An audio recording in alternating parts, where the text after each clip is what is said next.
গাজায় ফিলিস্তিনি কর্তৃপক্ষের কোনো ভূমিকা থাকবে না, নেতানিয়াহু। ফ্রান্সে এক্স কার্যালয়ে অভিযান ইলন মাস্ককে তলব।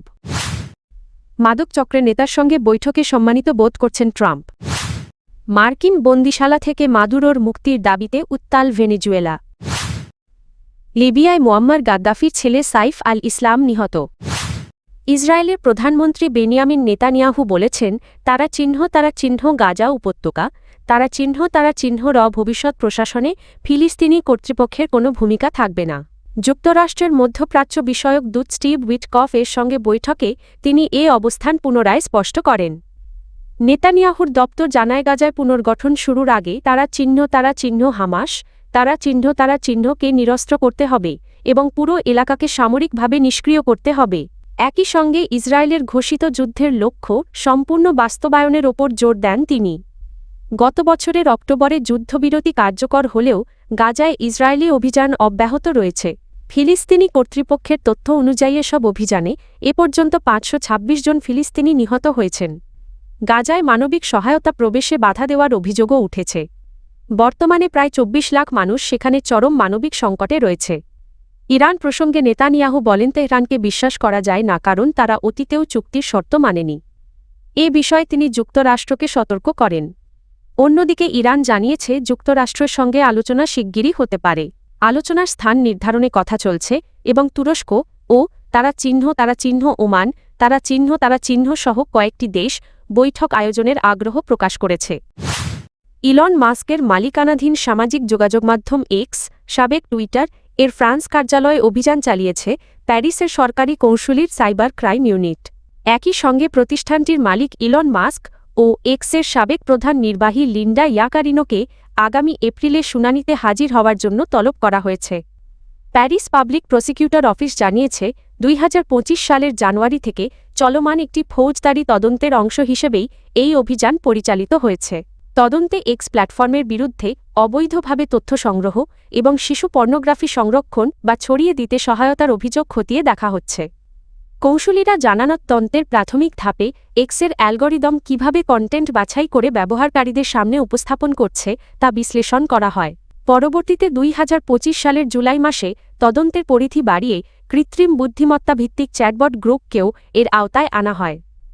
এখন পর্যন্ত এ বিষয়ে এক্স কর্তৃপক্ষ আনুষ্ঠানিক কোনো প্রতিক্রিয়া জানায়নি। তবে এর আগে প্রতিষ্ঠানটি অভিযোগগুলোকে বাক স্বাধীনতার উপর আঘাতে রাজনৈতিক উদ্দেশ্য প্রণোদিত বলে দাবি করেছিল। কৌঁসুলিরা আরও জানিয়েছেন, তদন্তে দেখা হচ্ছে এক্স কি শিশুদের পর্নোগ্রাফিক কন্টেন্ট সংরক্ষণ বা বিতরণে সহায়তা করেছে, ডিপফেক পর্নোগ্রাফির মাধ্যমে ব্যক্তির সম্মানহানি হয়েছে কি না এবং সংঘবদ্ধভাবে প্রতারণামূলক তথ্য সংগ্রহে প্ল্যাটফর্মটি ব্যবহৃত হয়েছে কি না। এদিকে ইনফরমেশন কমিশনার্স অফিস ICO জানিয়েছে, যুক্তরাজ্যেও গ্রোক চ্যাটবটের বিরুদ্ধে পৃথক তদন্ত শুরু হয়েছে। ক্ষতিকর যৌনতামূলক ছবি ও ভিডিও তৈরির ঝুঁকি নিয়েই এই তদন্ত চলছে বলে জানিয়েছে সংস্থাটি। দীর্ঘদিনের প্রকাশ্য উত্তেজনা ও তিক্ত বাক্যযুদ্ধের অবসান ঘটিয়ে প্রথমবারের মতো হোয়াইট হাউসের ওভাল অফিসে বৈঠকে মিলিত হয়েছেন যুক্তরাষ্ট্রের প্রেসিডেন্ট ডোনাল্ড ট্রাম্প এবং কলম্বিয়ার প্রেসিডেন্ট গুস্তাভো পেত্রো। মঙ্গলবার ৩রা জানুয়ারি অনুষ্ঠিত এই বৈঠককে উভয় নেতা চমৎকার অত্যন্ত ফলপ্রসূ বলে মন্তব্য করেছেন। এই বৈঠকটি বিশেষ গুরুত্ব পাচ্ছে কারণ গত কয়েক মাস ধরেই দুই নেতার মধ্যে প্রকাশ্য বিরোধ চলছিল। ট্রাম্প একাধিকবার পেত্রোকে অসুস্থ ব্যক্তি ও বৈধ মাদক নেতা বলে আক্রমণ করেছিলেন। অন্যদিকে পেত্রো ট্রাম্প প্রশাসনের বিরুদ্ধে মানবাধিকার লঙ্ঘনের অভিযোগ তুলেছিলেন। প্রায় 2 ঘণ্টা ধরে চলা রুদ্ধদ্বার বৈঠক শেষে কলম্বিয়ার প্রেসিডেন্ট গুস্তাভো পেত্রো সাংবাদিকদের জানান, এটি ছিল ভিন্ন রাজনৈতিক দর্শনের দুই নেতার মধ্যে একটি বাস্তবধর্মী আলোচনা। তিনি বলেন, কেউই নিজের আদর্শ থেকে সরে আসেননি, বরং পারস্পরিক মতপার্থক্য থাকা সত্ত্বেও সমঝোতার পথ খোঁজার চেষ্টা করা হয়েছে। বৈঠক শেষে সৌজন্যমূলক এক বিরল মুহূর্তও দেখা যায়। ডোনাল্ড ট্রাম্প তার লেখা বই the art of the deal পেত্রোকে উপহার দেন। বইটির ভেতরে হাতে লেখা বার্তায় ট্রাম্প পেত্রোকে গ্রেট বলে উল্লেখ করেন এবং আরেকটি ছবিতে কলম্বিয়ার প্রতি নিজের ভালোবাসা ও পেত্রোর সঙ্গে সাক্ষাৎকে সম্মানের বলে উল্লেখ করেন।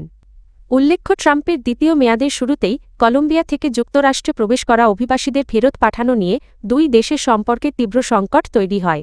সে সময় ট্রাম্প কলম্বিয়ার বিরুদ্ধে কঠোর নিষেধাজ্ঞা আরোপের হুমকি দেনার পেত্রো পাল্টা প্রতিক্রিয়ায় ট্রাম্পের মার্কিন ভিসা বাতিলসহ তার প্রশাসনের ওপর নিষেধাজ্ঞা দেন।